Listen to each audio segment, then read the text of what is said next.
Others may also wonder why it is the case that for Ms. Khan, who lied to Parliament, a fine is proposed, whereas in the case of Mr. Singh, who also lied, but to a committee of Parliament, he should be referred to the Public Prosecutor instead of just being fined.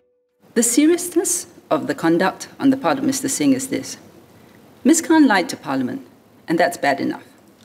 But Mr. Singh, on the other hand, if what the committee found is correct, not only lied, but lied under oath.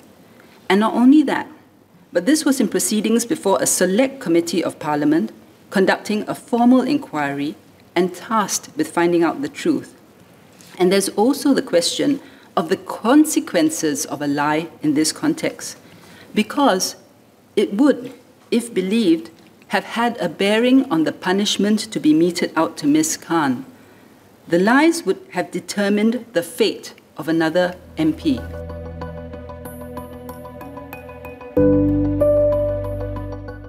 The fact that she had concocted a lie to bolster her anecdote in Parliament was not balanced against her evidence to the COP.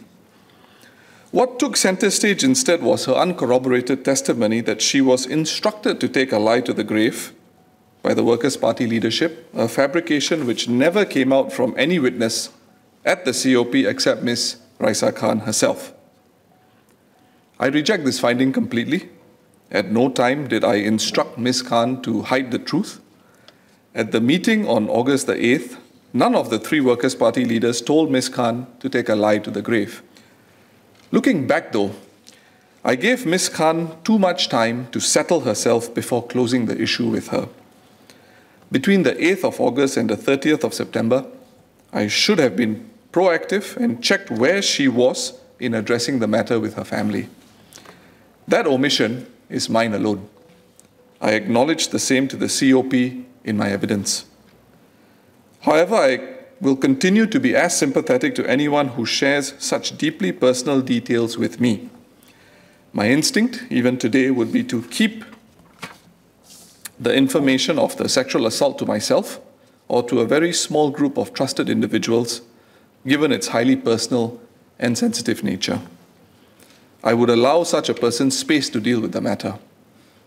I still believe that it was right that the clarification was made in Parliament rather than out of it.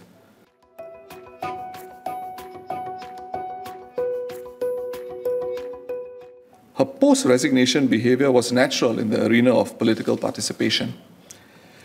When our first Prime Minister executed the transfer of power from the 1G to 2G leadership, according to five-time PAP MP for Whampoa, Mr. Augustine Tan, there was a lot of strain, tension and resentment when older MPs and ministers were told to step aside for the 2G PAP.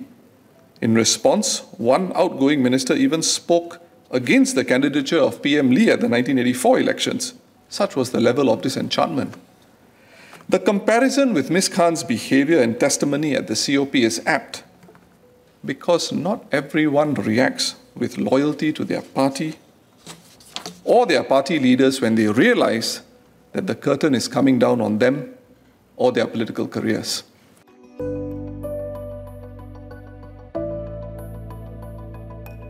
Should Parliament resolve to adopt the motion, I intend to clear my name and will cooperate fully with the Public Prosecutor. In view of this, I have kept my comments on the COP report, for today's purposes, very narrow and limited.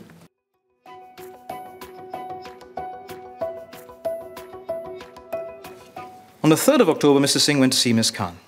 He didn't tell Mr. Faisal or Ms. Lim about this meeting. And he says that he made it clear that Ms. Khan should tell the truth. But he also admits at the same time that he did not say to her that she should tell the truth. Only 4 words were necessary. 5 words. Raeesah, tell the truth, please. 5 words. Why didn't he say that? Why not instead say another 5 words? I will not judge you. Not judging someone is only relevant if Ms. Khan was to continue the lie. There was nothing to judge if she was going to be truthful.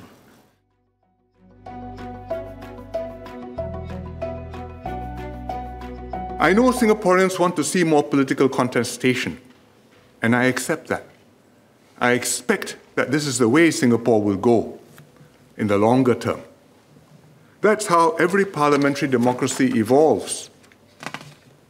And it was precisely because I recognized this that on election night in 2020, after the Workers' Party won a second GRC in Sengkang, I offered to make Mr. Singh the leader of the opposition and equip him with the resources and support to play this role. That is the way a responsible government can help a credible, responsible opposition to emerge and contribute to the maturing of our political system. But the office of the leader of the opposition carries certain responsibilities, setting the tone for opposition MPs, enforcing standards of conduct on his own party, and above all, maintaining his own integrity and keeping himself beyond reproach. The leader of the opposition does not have a blank check. Mr. Speaker, integrity is the linchpin of democracy.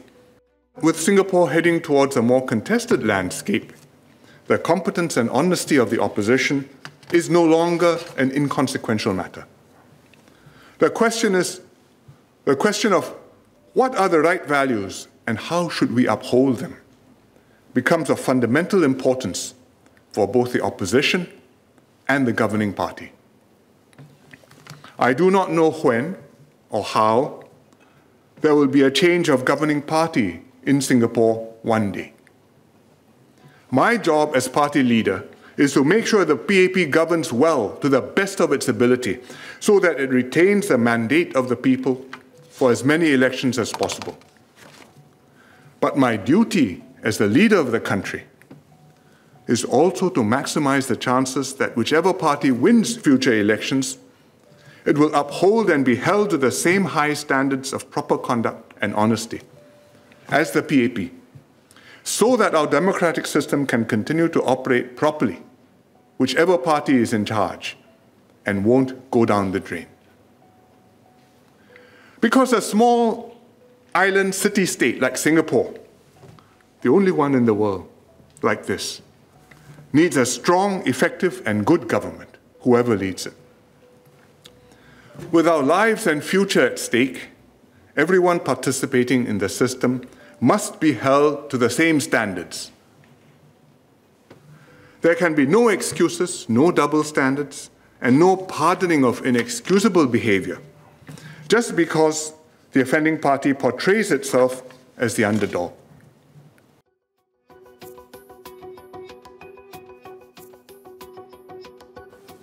Why did it take so long to have the truth told to Parliament? I mean, you would think that from the time that it's disclosed to them, the first reaction should be, oh no, this is terrible, we better go back and clarify. But no, this matter dragged on for 1 month, 2 months, 3 months. After all this evidence, and this is not disputed, there is no clear instruction from Mr. Singh or anybody else to say, Raeesah, please go back to Parliament and tell them the truth. Instead, there's this passing of words, this take ownership, take responsibility, I will not judge you. I mean, how difficult is it to just say, Raeesah, tell the truth? How difficult is it to do that? Not very.